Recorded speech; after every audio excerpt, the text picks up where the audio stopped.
Wearing a mask is not a political statement. It's a scientific imperative.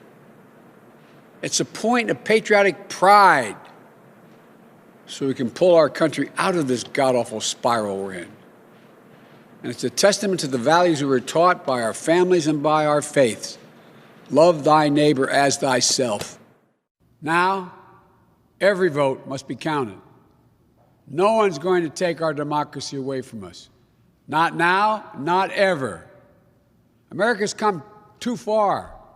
America's fought too many battles. America's endured too much to ever let that happen. We, the people, will not be silenced. We, the people, will not be bullied. We, the people, will not surrender.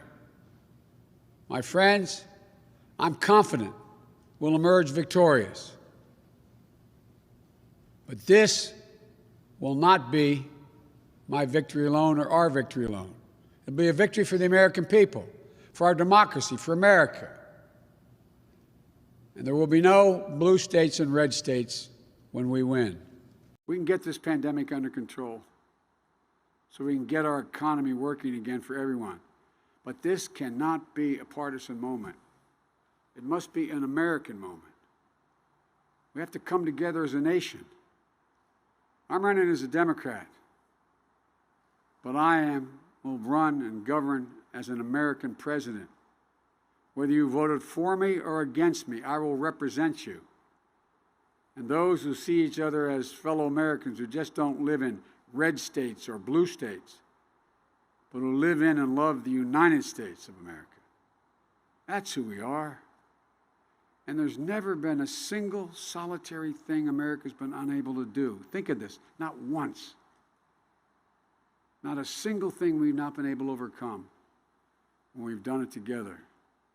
So let's get the heck up. Remember who in God's name we are. This is the United States of America.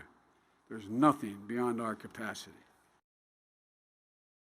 We can beat this virus.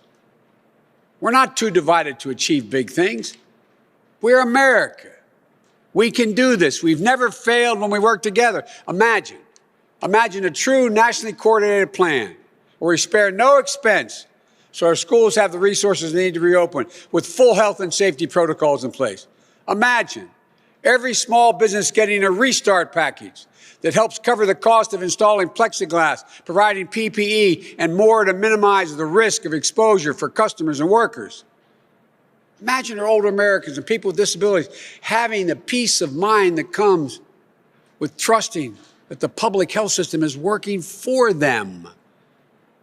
Imagine, instead of staying locked up in their rooms, they're able to hug their grandchildren or those who they love and haven't been able to see.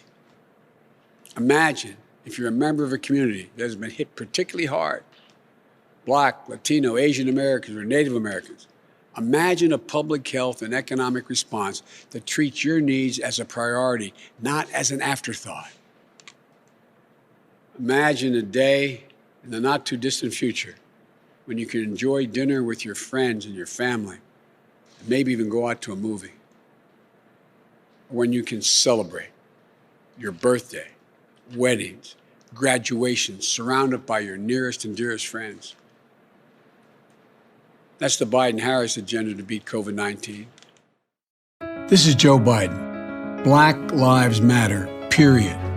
I'm not afraid to say it. Inequities have to be met head on. African Americans need a fair shake when it comes to economic opportunity, healthcare, criminal justice, education, and housing. That's why if I'm elected, we'll get COVID under control by listening to the science. We'll raise the minimum wage to a living wage of $15 an hour. We'll protect the Affordable Care Act, provide $100 billion in capital for minority-owned small businesses, offer a real plan to tackle the student debt crisis. We'll root out systemic racism in our criminal justice system, end cash bail, decriminalize marijuana, and automatically expunge prior convictions. Together we can fix this. Let's build back better. But I can't do it without you, so I'm asking for your vote